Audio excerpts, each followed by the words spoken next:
बड'फा गोजोरथियारि सोलायनायनि मावथांखि बियो माने दुलाराय बर' फरायसा आफादनि मोनसे मिशन दा बेजोंनो लोब्बा लाखिनानै धेमाजि जिल्ला दुलाराय बर' फरायसा आफादनि सिङाव थानाय गगामुग दख'रा बिथांमोनहा नैबे औगुरि हालामनि सिङाव गासै रायजो राजाफोरखौ लानानै नैबे सांग्रांथि मेलखौ लानाय जादों। दा बेयाव सांग्रांथि मेलाव जोंनि बर'नि रायजो जानाय आरो बर'नि फरायसालि आरो बर' बिजोंखौ जों माबायदि फोथांनानै लाखिनो दिनै जों बेनि सायाव सावरायनाय जादों। दिनै जों गुबुन गुबुन ओनसोलफ्राव दिनै गगामुग दख'रायावबो नुदों माखासे बर' बिजोंनि जि गुदि फरायसालि गेजेर फरायसालि आरो गोजौ फरायसालि दा बेफोराव जोङो फरायसालिफोरखौ लासै लासै माने मा होनो फरायसालि थैलांनाय एबा गोमालांनायखौ जों नोजोर बोगासिनो दङ। दा बेफोरखौ दिनै जों सावरायनाय जादों। जेरैखि जाया जोङो बर' बिजोंनि फरायसालिखौ जों फोथांनानै लाखिनांगोन आरो बर' बिजोंखौ जों फोथांनानै लाखिनांगोन।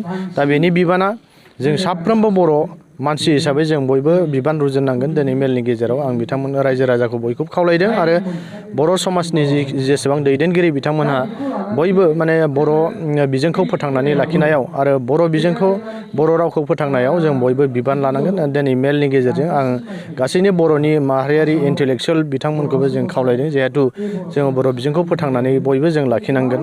जोंनि रायजो राजा आरो गामिनि जाम्बा जाम्बिखौल' जों खावलायबाय थाबा जानाय नङा। जोङो जोंनि जिखिनि आफादाव थाया मानो बर' थुनलाइ आफाद एबसु आबोब आइजो अनसायफाद गासैबो जोंनि गथ' गथायफोरखौ जों बर' बिजोङावनो फोथांनानै फरायहोनानै जोङो बिजोंखौ फोथांनानै लाखिनांगोन आरो फरायसालिखौ जों फोथांनानै लाखिनांगोन।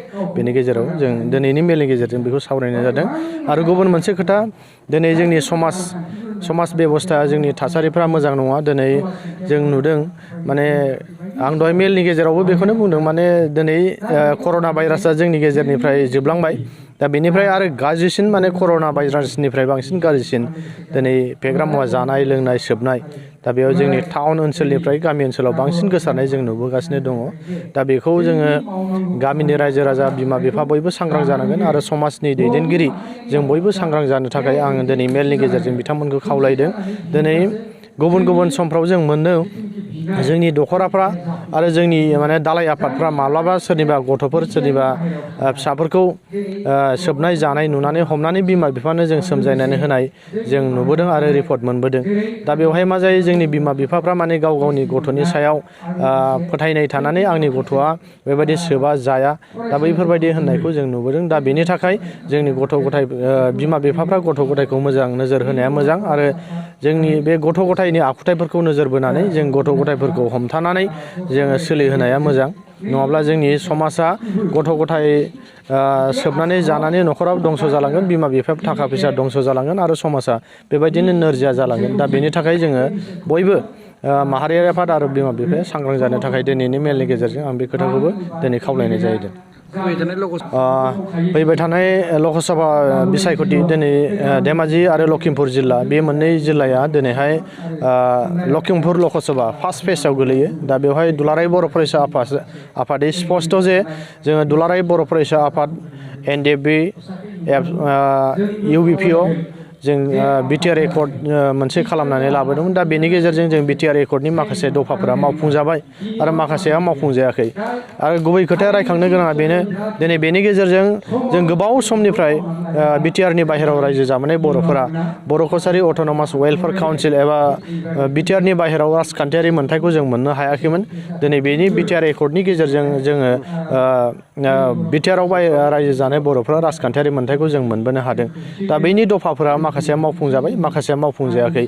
दा बेनि थाखायनो जोङो दिनै खावलायदों आरो खावलायगोन रायजो राजा बिथांमोनखौ आरो जों माहारियारि आफादफोरखौ खावलायगोन जे दिनै बिटिआरनि माखासे दफाफोरखौ दाफुंफिननांगौनि थाखाय आरो गुबुन गुबुन माने अनुस्थानफोरखौ जोङो मोजां आबुं दाफुंनांगौनि थाखाय लाबोनांगौनि थाखाय जोङो NDA एलायन्स गभर्नमेन्ट BJP दा बेखौनो जों सापर्ट खालामनानै दिनै दिल्लीयाव गभर्नमेन्ट दाहोफिननायनि जोङो सिन्था सरसाखौ खालामदों आरो रायजो राजा बिथांमोनखौ खावलायदों जोङो नैबे लखिमपुर बिधान सभायाव BJPनि बिजाथि प्रधान बरुवा बिथांखौनो जों सापर्ट खालामनानै देरहाहोनांगौ होननानै रायजो राजा बिथांमोनखौ दिनै खावलायनाय जादों। गोजोनथाव खौरां, नोंथाङा कटन आरो इरि जि गाननो मोजां मोनोना? नोंथांमोननि थाखाय लानानै फैदों चिरां जिल्लानि सापागुरियाव थानाय आगर दाग्रा आफादा 1 एप्रिलनिफ्राय 30 एप्रिलसिम बैसागुनि 20% निफ्राय 50% डिसकाउन्टनि अफार। आगर स्ट'राव हौवाफोरनि थाखाय कटन आरो इरि जिफोरखौ मोननो हायो जेरै जेन्स शार्ट, शर्ट कुर्ता, लं कुर्ता, वेस्टकट, गामसा स्टल, मफलार, आर'नाइ आरो हिन्जावफोरनि थाखायबो कटन आरो इरि जिफोरखौबो मोननो हायो जेरै ladies kurta, ladies top, ladies pant, दखना, साद्रि, इरि स्टल आरो इरि सलफोरनि गानग्रा जोमग्राफोरनि जिखौ मोननो हायो।